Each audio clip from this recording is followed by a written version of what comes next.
करावा विचार करावया पार भव सिंधू. तुकोबारायांनी आम्हाला सांगितलंय, नाशिवंत देह जाणार सकळ आयुष्य खातो काळ सावधान. सावधानतेचा इशारा आम्हाला संतांनी दिला, तरी आम्हाला वाटतं की नाही आम्ही अजून जगणार अजून जगणार अजून जगणार. आपल्याला माहिती असेल, मायकल जॅक्सन नावाचा एक रॉकस्टार होता आणि अनेकदा त्यांनी सर्जरी केली. जास्त काळ जगावं याच्यासाठी अनेकदा त्यांनी सर्जरी केली. असा त्याचा मानस होता की आपण 150 वर्षांपर्यंत जगावं. मरणाचा पैसा, त्यामुळे किती पैसे लागतील तरी हरकत नाही, परंतु तुम्ही 150 वर्ष जगलं पाहिजे हा त्याचा मानस होता. 50 वर्षांपेक्षा जास्त जगू शकला नाही. किती पैसा आहे?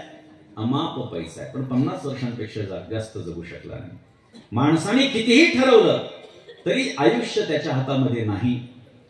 ते कधी येणार हे त्याच्या हातात नाही, कधी जाणार हे त्याच्या हातात नाही. मग काय हातात आहे? जे प्राप्त झालंय ते योग्य पद्धतीनं त्याचा विनियोग करून जगणं हेच फक्त माणसाच्या हातात आहे, आणि नेमकं तेच माणूस करत नाही. 100 वर्षाची गणना संत महात्म्याने आम्हाला सांगून ठेवलेली आहे. अल्प आयुष्य मानव देह, शतगणिले ते अर्धरात्र खाय, मध्ये बालत्व पीडा रोग क्षय, काय भजनासी उरले ते पाहेगा. माणसाचं आयुष्य 100 वर्षांचं आहे. आता हे 100 वर्षांचं कलियुग आहे म्हणून 100 वर्षांचं आहे, कारण आपल्याला प्रत्येक युगामध्ये विविधता पाहायला मिळते. कृतयुगामध्ये 60,000 वर्ष तपश्चर्या करण्याची एक सामर्थ्य त्या काळाच्या लोकांमध्ये होतं. त्याचं कारण आयुष्य 1 लाख वर्षांचं होतं. लक्षात घ्या, विश्वामित्र राजानं 60,000 वर्ष तपश्चर्या केली, कारण 1 लाख वर्षांचं आयुष्य होतं. शिकार करण्यासाठी निघाला, आपल्या साथीदारांसह निघाला. हजारो अंगरक्षक बरोबर. ते दुपारच्या वेळेला पाणी संपलेलं म्हणून पाण्याच्या शोधार्थ इकडे तिकडे फिरू लागला आणि वसिष्ठ ऋषींच्या आश्रमामध्ये पोहोचला. कोण? विश्वामित्र राजा. विश्वामित्र जेव्हा वसिष्ठ ऋषींच्या आश्रमामध्ये पोहोचला त्यावेळी विश्वामित्र ऋषींना, राजाला, अर्थात तो त्यावेळी राजा होता बरं का, वसिष्ठ ऋषींनी जेवणाचं आमंत्रण दिलं. त्यांनी सांगितलं, राजेसाहेब तुम्ही आलेला आहात तर आमच्याकडे जेवण करून जा. विश्वामित्र हसला. विश्वामित्रानं सांगितलं, महाराज की तुमची झोपडी वगैरे जर बघितलं, तुमच्याकडची भांडी कुंडी जर बघितले, तुमच्याकडचे डबे जर बघितले तर आम्हाला पुरेल एवढं अन्न तुमच्याकडे काही मला दिसत नाही. कारण मी एकटा जेवणार नाही, माझे अंगरक्षक आहेत, शेकडो अंगरक्षक माझ्या बरोबर आहेत. वसिष्ठांनी सांगितलं, काही काळजी करू नका, फक्त जेवणाचा होकार जर दिला तर मी तयारी करतो. विश्वामित्राने विचार केला, बघू तर काय करतो. चालेल म्हणे, करा जेवणाची तयारी. आणि काय आश्चर्य, अवघ्या काही क्षणांमध्ये शेकडो लोकांना सोन्याच्या थाळीमध्ये पंचपक्वान्नाचं जेवण वाढलं. ते विश्वामित्राला आश्चर्य वाटलं. हा साधारण फकीर दिसणारा महात्मा, घरामध्ये काही दिसत नाहीये, भांडे कुंडे दिसत नाहीये, आणि एवढ्या लोकांना त्यांनी जेव घातलं, मुकाट्यानं जेवण केलं. पण जेवता जेवता मात्र हाच विचार की याच्याकडे हे कसं आलं, यांनी हे कसं नियोजन केलं. जेवण झाल्यानंतर एकांतामध्ये त्यांनी वसिष्ठ ऋषींना विचारलं, महाराज तुम्हाला या सगळ्या गोष्टी एवढ्या कमी वेळेमध्ये कशा शक्य झाल्या? तेव्हा संत हृदय असणाऱ्या वसिष्ठ ऋषीने सांगितलं, म्हणले, महाराज माझ्याकडे कामधेनू गाय आहे, आणि तिला सांगितल्यानंतर ती सगळ्या गोष्टी करते, मला पाहिजे. कामधेनू गाय दाखवली. काय करते ही गाय? त्यांनी सांगितलं, आपल्याला पाहिजे ते देते, श्रद्धेनं मागावं. विश्वामित्राच्या मनामध्ये लोभ निर्माण झाला आणि त्यांनी वसिष्ठांना सांगितलं, ही गाय मला देऊन टाका. बघा, करंगळी पकडायला दिली की मनगट पकडणे याला म्हणतात. जेवणाचं आमंत्रण दिलं, जेवण करून निघून जायचं. कोणाच्या माध्यमातून हे जेवण मिळालं? कामधेनूच्या माध्यमातून. ती कामधेनू मला देऊन टाका. म्हणजे माझी नाहीये कामधेनू, इंद्राकडून उसनी आणली, काही काळापुरती घेऊन आलो. त्यामुळे दुसऱ्याची वस्तू देणं हा काही व्यवहार नाही. मी दिली असती, मोठ्या मनानं दिली असती, पण ही माझी नाही, मग नाही देणार. विश्वामित्रानं सैनिकांना सांगितलं, ह्या गाईला पकडा आणि ओढत ओढत घेऊन चला. त्या गाईला ओढत ओढत घेऊन जाऊ लागले.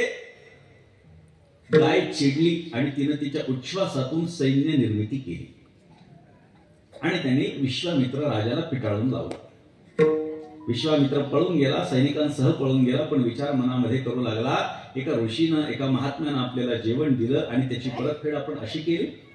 कशामुळे या सगळ्या गोष्टी झाल्या? लोभामुळे.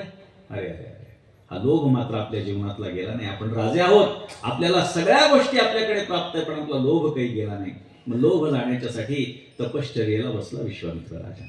किती तपश्चर्या केली. कृतयुगातली गोष्ट, 1,00,000 वर्षांचं आयुष्य, 20,000 वर्ष तपश्चर्या केली.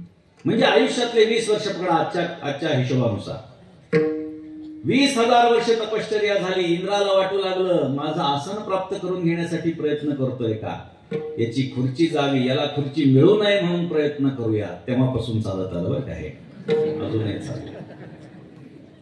झालं, अप्सरेला पाठवलं.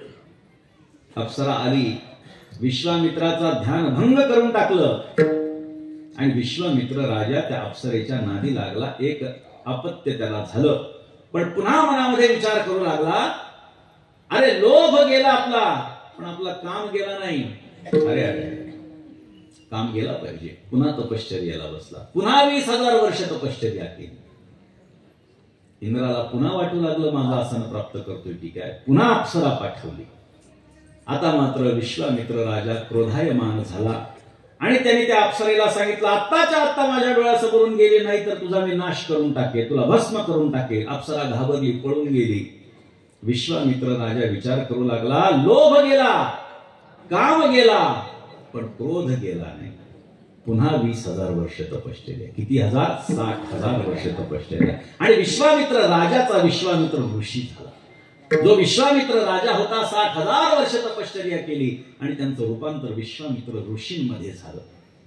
60,000 वर्ष तपश्चर्या जी विश्वामित्र ऋषीने केली, त्या विश्वामित्र ऋषींना 1,00,000 वर्षांचं आयुष्य होतं, म्हणून 60,000 शक्य आहे.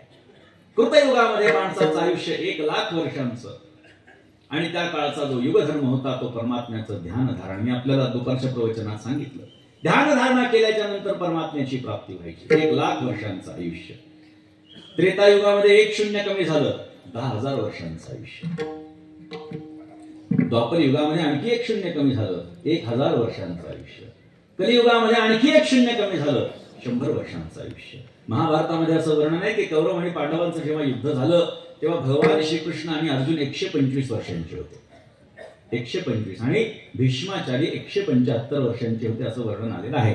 म्हणजे कलियुग जेव्हा सुरू होणार आहे आणि द्वापरयुग जेव्हा संपत आलं, त्या कालखंडामध्ये, त्या संधी काळामध्ये माणसाचं आयुष्य 125 वर्षांपर्यंत साधारणतः होतं. ते आपण लक्षात घेतलं पाहिजे. आणि कलियुगामध्ये 100 वर्षाचं आयुष्य आहे. आता मला सांगा, कलियुगामध्ये 100 वर्षांचं आयुष्य आहे, प्रत्येक जण 100 वर्ष जगतो का? शक्यच नाही. सध्याचा कालखंड असा आहे की अगदी 80च्या पुढे जर का माणूस जगला, बास त्यांनी समजावं बोनस मिळाला. उरले ते हरी तुम्हा समर्पण. जे काही आता शिल्लक राहिलेलं आहे ते फक्त देवाच्या चरणी वाहून टाकायचं. पण त्याही वेळेमध्ये आपली आसक्ती सुटत नाही महाराज. 80 वर्षाचा झाल्यानंतरही व्यवहारामध्ये पचपच करणं माणूस सोडत नाही. पुढीलांकडे दिलं पाहिजे.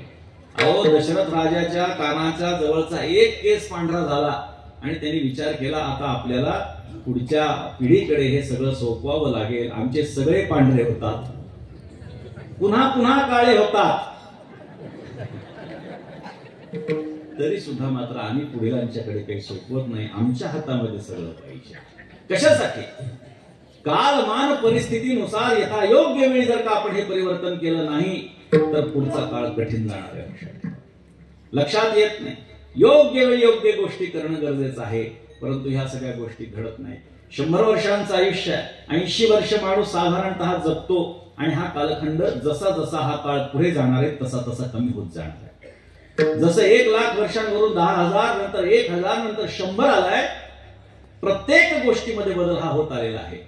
कृतयुगामध्ये माणसाची उंची 31 फुटाची होती, त्रेतायुगामध्ये 21 फुटाची उंची, द्वापर युगामध्ये 11 फुटांची उंची आणि कलियुगामध्ये 6 ते 7 फुटांची उंची. उंची सुद्धा कमी कमी होत जाणार आहे. शास्त्रामध्ये वर्णन असं आलेलं आहे पुराणिक ठिकाणमध्ये की जसा जसा हा हे कलियुग पुढे पुढे जाणार आहे आणि संपत जाणार आहे, कलियुगाच्या अंती माणसाची उंची 4 ते 5 इंचाची होणार आहे. लक्षात ठेवा. ही घट जे आहे हे सतत होत जाणार आहे. शास्त्राने आपल्याला सांगितलंय, आम्हाला पुराण सांगताय.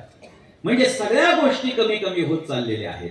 माणसाचं आयुष्य 100 वर्षांचं आहे. 80 वर्षाच्या पुढे माणूस जगत नाही. राहिलेल्या आयुष्याचं गणित संतांनी सांगितलं.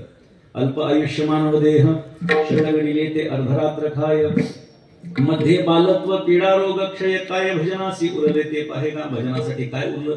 काहीही शिल्लक राहिलेलं नाही. अर्ध तर झोपण्यामध्ये निघून जातं. नंतर बाल्यावस्था असते, तारुण्यावस्था असते. नाथ महाराजांनी भागवतामध्ये खूप सुंदर वर्णन केलंय. बाल्यावस्थेमध्ये काय करायचं ते कळत नाही. तारुण्यामध्ये मद असतो आणि त्या तारुण्याच्या मदामध्ये परमार्थाकडे माणूस वळत नाही. आणि जसा जसा म्हातारा होतो तशी तशी त्याची आसक्ती ही वाढत जाते. जसा माणूस म्हातारा होतो, बालपणामध्ये ही आसक्ती पायामध्ये असते, तारुण्यात कमरेपर्यंत येते, म्हातारपणात तोंडापर्यंत जाते. खाणं, कुठल्याही गोष्टीचा खाण्याबद्दल आकर्षण निर्माण होतं. मला अमुक पाहिजे, तमुक पाहिजे. जसं जसं वय वाढतं तसं तसं खरं तर आसक्ती सुटणं अपेक्षित आहे. पण माणूस आणखी आणखी आसक्त होत जातो. पण ही आसक्ती जी आहे ती आपल्या ठरवण्यावरती ती जाऊ शकते बरं का. हिंदीमध्ये मी नेहमी सांगत असतो, हिंदीमध्ये फार सुंदर वाक्य आहे, जो आसक्ती है वो जा सकती है. पण आम्हाला ती घालवायचीच नाहीये. आम्ही ती हातामध्ये ठेवतोय. आम्हाला त्या आसक्तीबद्दल कुतूहल वाटतंय. आम्हाला या गोष्टीमध्ये मोठेपणा वाटतोय की माझ्याकडे सगळ्या गोष्टी आहेत. नाही, याचा उपयोग नाही. याचा योग्य वेळी सगळ्या गोष्टीचं परिवर्तन होणं गरजेचं आहे. आणि 100 वर्षांच्या कालगणनेमध्ये आपल्या आयुष्यामध्ये किती उरलंय आणि ते किती आपण परमार्थासाठी लावावं. निश्चितपणे आपण सर्वच्या सर्व आयुष्य हे आपण जोपर्यंत आपल्या या शरीरामध्ये प्राण आहे तोपर्यंत आपण परमात्म्याचं स्मरण केलं पाहिजे बरं का. परिमळ गेलिया ओस फूल